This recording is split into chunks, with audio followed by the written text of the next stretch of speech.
filled with excitement, fun, and is beyond limits. But the question is, are you ready to jump? If it is a yes, then you have jumped into the world of ultimate entertainment. Welcome to YOLO 247, a place of fun, indulgence, and endless surprises.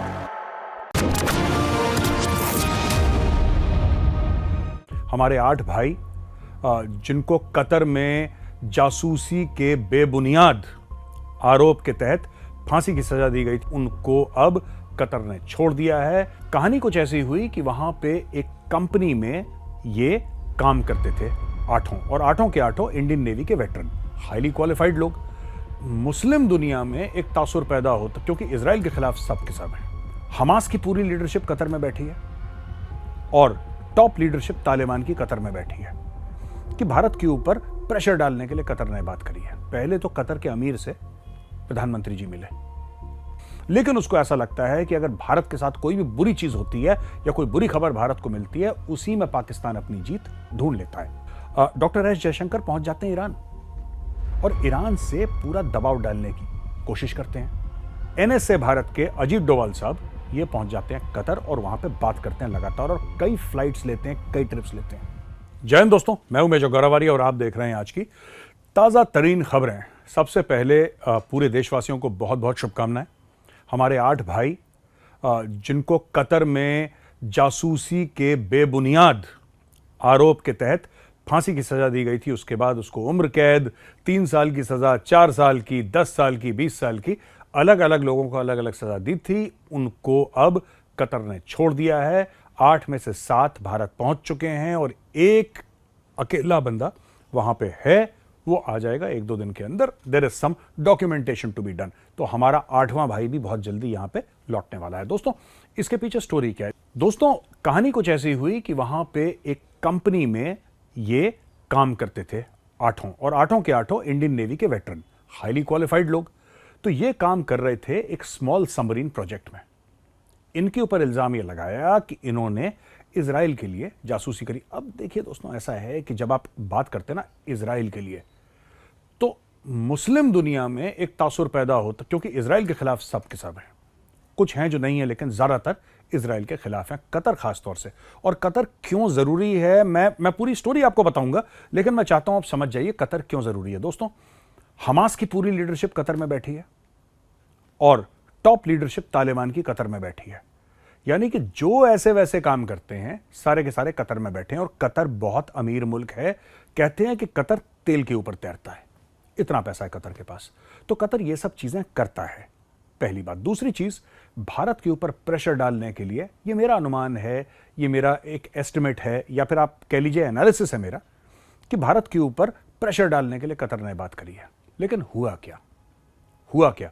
Pressure डालने के बाद ठीक है, उनको सजाए मौत सुनाई गई। भारत में बड़ा शॉक लगा सबको, लेकिन फिर इमीडिएटली प्रधानमंत्री नरेंद्र मोदी जी हरकत में आए और यही चीज बात करी है। वो जो 7 पहुंचे हैं, उन लोगों ने यही बोला है कि अगर प्रधानमंत्री जी इसमें दखल नहीं देते तो ये लोग वापस नहीं आते। और बड़े, जिसको कहते हैं कि बड़े हिसाब से, पहले तो कतर के अमीर से प्रधानमंत्री जी मिले, उनसे क्या बात करी, क्या नहीं बात करी, इस सबको मीडिया से दूर रखा। यह भी बहुत जरूरी है, मीडिया से दूर रखना, क्योंकि मीडिया क्या है कि गोल गोल घुमा के 2+2 = 17 बेच देता है मार्केट में। अक्सर, मैं सारे मीडिया वालों की बात नहीं कर रहा, लेकिन कई बार ऐसा होता है कि खबरें तोड़ मरोड़ के पेश करी जाती हैं। और जिस देश में फ्रीडम ऑफ एक्सप्रेशन ना हो, मैं यहां पे बात कर रहा हूं कतर की, जिस देश में फ्रीडम ऑफ स्पीच ना हो, वहां पे हर चीज को ऐसे देखा जाता है कि यह भारत सरकार ने ही बोला होगा, क्योंकि वो खुद ऐसे होते हैं। कतर का माउथपीस कौन है? कतर कौन से मीडिया हाउस को फंड करता है? दोस्तों, कतर जो है कौन से मीडिया हाउस को पैसा देता है, और वो मीडिया हाउस कतर का एकदम वफादार है। उस मीडिया हाउस का नाम है अल जजीरा। अल जजीरा कतर से फंडेड है। तो अल जजीरा ने यह बात घुमाना शुरू करा कि भारत के जो लोग थे वो जासूसी में पकड़े गए, उनको जासूस करार कर दिया गया। एक दुनिया भर में माहौल बन गया कि भारतीय पकड़े गए। पाकिस्तान में बड़ा सेलिब्रेशन हुआ, क्योंकि पाकिस्तान को लगा कि देखिए, वैसे तो पाकिस्तान कोई पॉजिटिव चीज कर नहीं सकता, कोई आविष्कार नहीं कर सकता, कोई खोज नहीं कर सकता, कोई वैक्सीन नहीं बना सकता, कोई सॉफ्टवेयर नहीं बना सकता, लेकिन उसको ऐसा लगता है कि अगर भारत के साथ कोई भी बुरी चीज होती है या कोई बुरी खबर भारत को मिलती है, उसी में पाकिस्तान अपनी जीत ढूंढ लेता है। खैर, मोदी जी मिले कतर के अमीर को, उससे बातचीत करी। बीच में दोस्तों डॉक्टर एस जयशंकर पहुंच जाते हैं ईरान और ईरान से पूरा दबाव डालने की कोशिश करते हैं और कतर वालों से भी बात करते हैं। अब आप बोलेंगे इसमें ईरान कहां से आ गया बीच में? देखिए, जब यह बात होती है हमास की,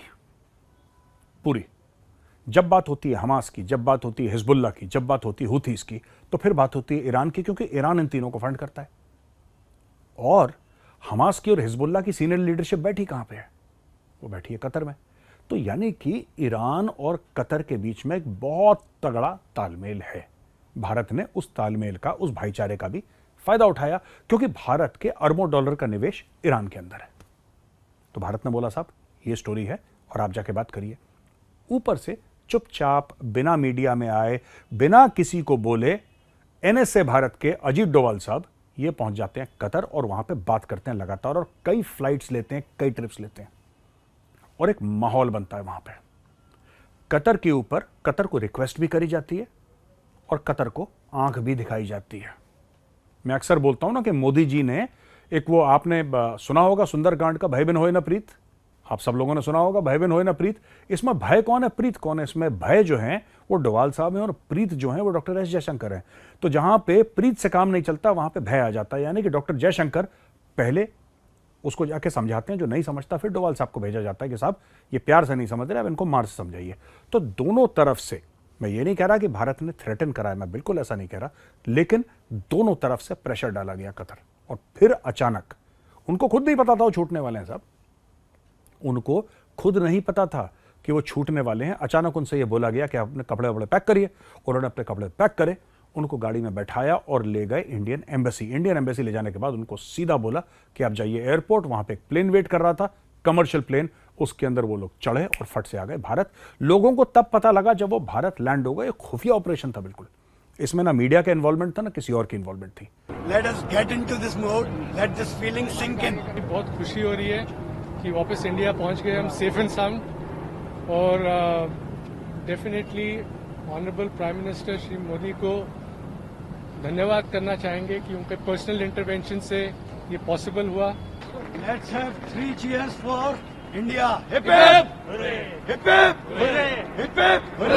भारत माता की जय! भारत माता की जय! ये कहना चाहेंगे कि ये वाले दिन का हम बहुत दिनों से वेट कर रहे थे, और प्राइम मिनिस्टर मोदी और उनका पर्सनल इंटरवेंशन, उनका इंटरेक्शन, और एक और मौका लेना चाहता हूं कि थैंक करूंगा एमीर को कतर के, जिनके उनके इंटरेक्शन के कारण आज हम यहाँ खड़े हैं, जिस दिन का हमें बहुत बेसब्री से इंतजार था। दोस्तों अब हम बात करते हैं जो बैप्स का स्वामीनारायण मंदिर जो है यूएई में, जो अभी इनॉग्रेट होने वाला है। कुछ दिनों में मोदी जी वहां पे पहुंच जाएंगे और उसको कर देंगे इनॉग्रेट। लेकिन ये मंदिर क्यों जरूरी है? हाँ, बड़ी मीडिया में हलचल है। देखिए ऐसा है ना, दो बातें। सबसे पहली बात कि एक मुस्लिम देश, अरब देश, वो इलाका जहां से इस्लाम ने आगे बढ़ा, इस्लाम पैदा हुआ सऊदी अरब में। ये इलाका थोड़ा सा अलग है, लेकिन वही अरब कल्चर है, वही इनकी सोच है सब। लेकिन ये लोग खुल रहे हैं दुनिया के लिए, और यूएई के लिए बहुत जरूरी है कि यूएई दुनिया को ये बताए कि वहां पे सहनशीलता है, वहां पे अपनापन है, वहां पे सबको, जिसको कहते हैं कि एक साथ एक इक्वालिटी है धर्मों की, ये यूएई दिखाना चाहता है। तो इसके लिए जो भारत की कूटनीति है, जो भारत की डिप्लोमेसी है, उसको तो हम सल्यूट करते ही हैं। लेकिन हमें जो वहां के लीडर हैं यूएई के, जो वहां के शेख हैं, जिन्होंने बोला है कि हाँ आप ये जमीन लीजिए और आप अपना भव्य मंदिर बनाइए, हमें उनको भी एक बार सल्यूट करना चाहिए, उनको भी थैंक्स बोलना चाहिए, क्योंकि उनके आशीर्वाद के बिना ये मंदिर नहीं बन सकता था। देखिए दोस्तों, ये पूरा जो इलाका है ना, आप देखिए सऊदी अरब में भी अब लोग बात कर रहे हैं कि अच्छा ठीक है, आप वुमेन को, औरतों को बोल सकते हैं कि अब आप गाड़ी चलाइए। उनको पहले अनुमति नहीं थी, अब औरतें गाड़ी चलाती हैं। औरतें बिना किसी मेल कंपेनियन के वो अपने घर से बाहर निकल सकती हैं अकेले। ये सऊदी अरब के लिए कुछ साल पहले सोचा भी नहीं जा सकता था। आज की तारीख में सऊदी अरब ये कह रहा है कि साहब यहाँ पे नॉन मुस्लिम डिप्लोमैट्स के लिए शराब है, वो आए शराब पिए, कोई दिक्कत नहीं है। ये क्यों चेंज कर रहे हैं अरब देश, अपने आप को क्यों चेंज कर रहे हैं? दोस्तों कई कारण हैं। मैं कई बार कह चुका हूं कि मोहम्मद बिन सलमान जो है क्राउन प्रिंस सऊदी अरेबिया के, ये बड़े फॉरवर्ड थिंकिंग, बड़े विजनरी किस्म के लीडर हैं। लेकिन एक और है इसके पीछे, कारण, और ये कारण है कि the Arabs are looking at post oil. दोस्तों, तेल खत्म होने वाला है 20-30 साल में, और एक बार तेल खत्म हो गया उसके बाद क्या? पैसे कहां से आएंगे? घर कैसे चलेगा? तो आपको यूएई को, और यूएई है काफी हद तक, लेकिन सऊदी अरब जैसे देशों को जो कि सिर्फ और सिर्फ ऑयल पे डिपेंडेंट थे, आपको इनको फाइनेंशियल हब बनाना पड़ेगा, आपको टूरिज्म हब बनाना पड़ेगा, आपको कॉमर्स बिजनेस का हब बनाना पड़ेगा, तब जाके पैसा आएगा, वरना ऐसे पैसा नहीं आ सकता दोस्तों। तो इसीलिए ये सब मेहनत चल रही है कि दुनिया भर को इनवाइट करिए, बोलिए come to Saudi Arabia, come to UAE, आप आइए, स्वागत है आपका, आइए।